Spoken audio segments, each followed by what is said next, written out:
What's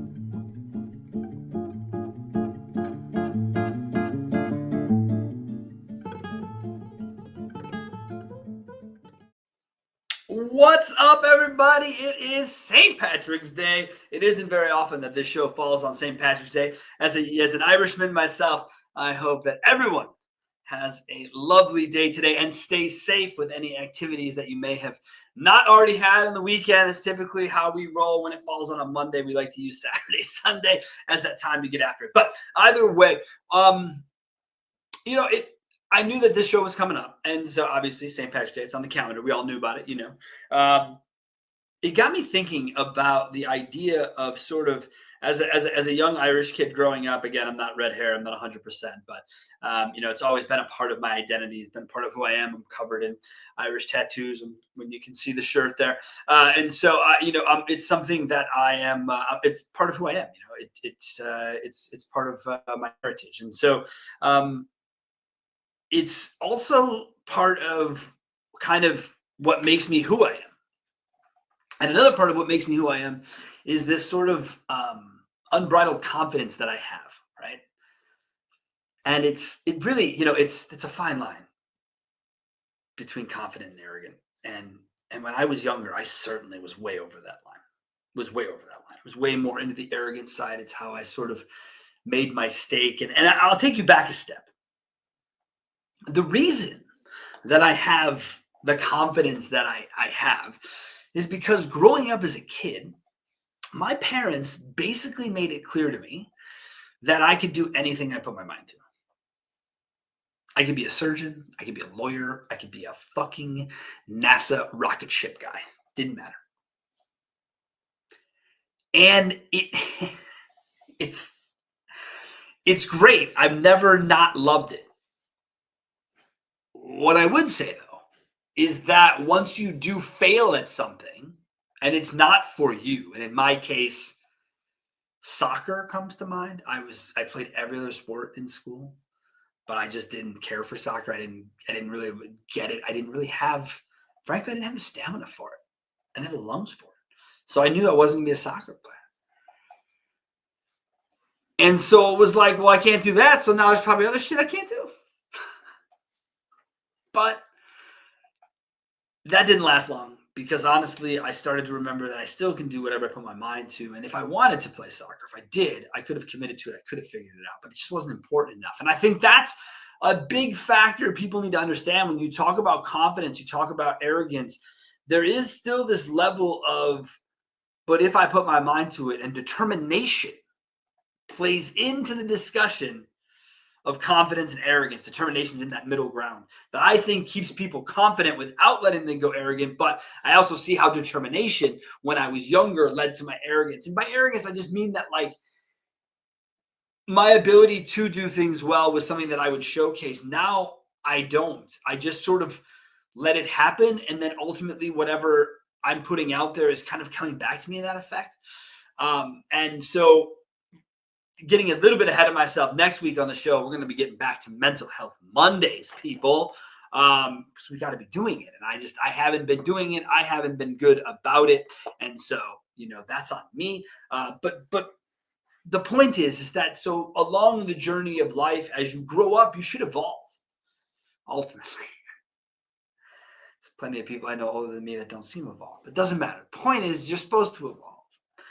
And so as my evolution has happened within confidence, I've watched how my confidence and sort of determination, if given to other people around me, can be quite the benefit. So I'll start with a conversation I had with my youngest nephew. My middle nephew.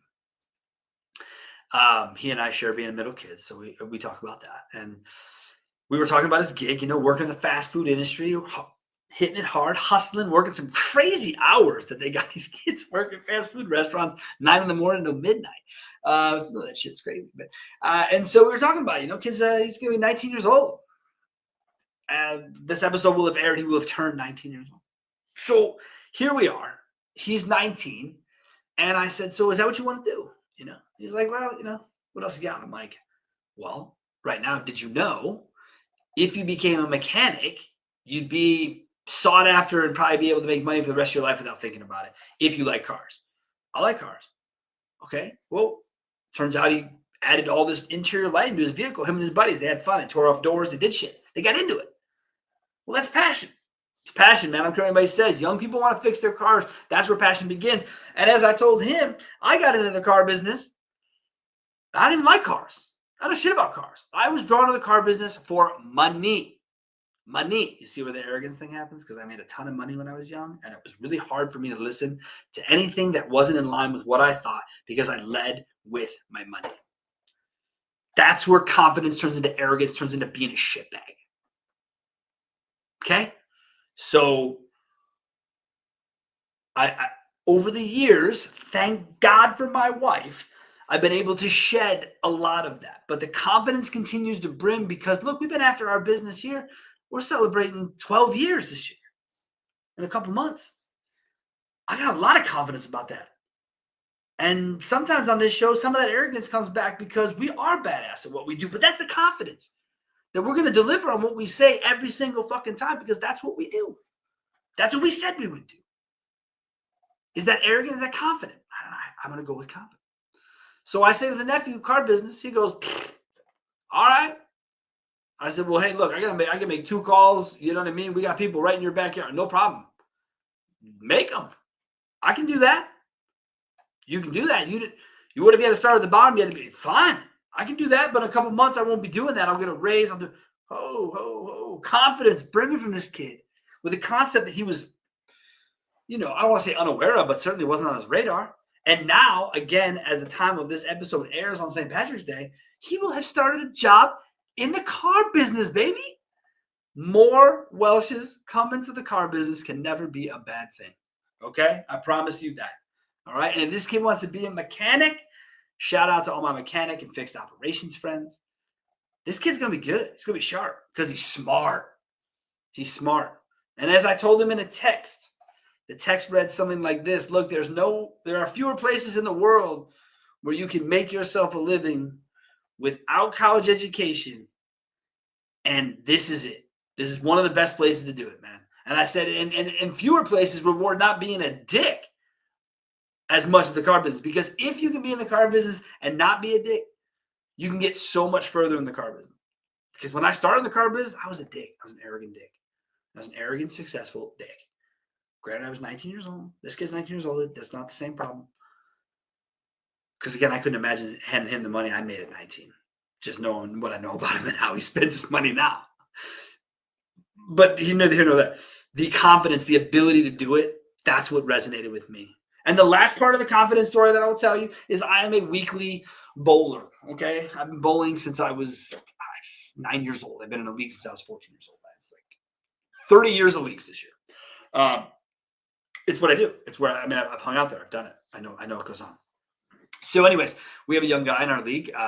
He's a sub, so he helps all the teams. He's helping our team one night. And I just said, hey, dude, look, you throw your ball without like determination. You throw your ball just sort of like in hopes and dreams. He said, what do you mean? I said, when you go up there, what are you thinking? He goes, I'm just hoping I don't throw it in the gutter. I said, see, that's what I'm talking about. That's the opposite of confidence. That's dread. I said, so why don't you go up there and think, I'm going to get a strike. I'm going to get a strike. I'm going to keep it in the middle of the lane. I'm going to throw with confidence. I'm going to throw after what I'm getting at. 2 weeks later, the kid's been on fire. Now, I don't take credit for that. What I tell you is he took it upon himself to say, how can I change my approach? How can I, instead of being concerned, how can I have confidence that I can do this? Because having the confidence to do something is really the first step. It really is the first step to accomplishing it. So as you guys sit here on the St. Patty's Day, you're having fun, think about the confidence it takes to wear a kilt. Okay? It's confidence. For those of you who don't know what goes into wearing a kilt, look it up. It takes confidence. You don't see a lot of people doing it. You can do anything you put your mind to. Quote Sherry Welsh. That's my mom. Okay? So just keep it in mind. And know that you are worth it and you can do it. As we said, next week on the show, it's time to go back to a Mental Health Monday. And we're going to get deep, folks. Enjoy the rest of your St. Patrick's Day, and we'll see you next week as we get even closer to wrapping up the month of March.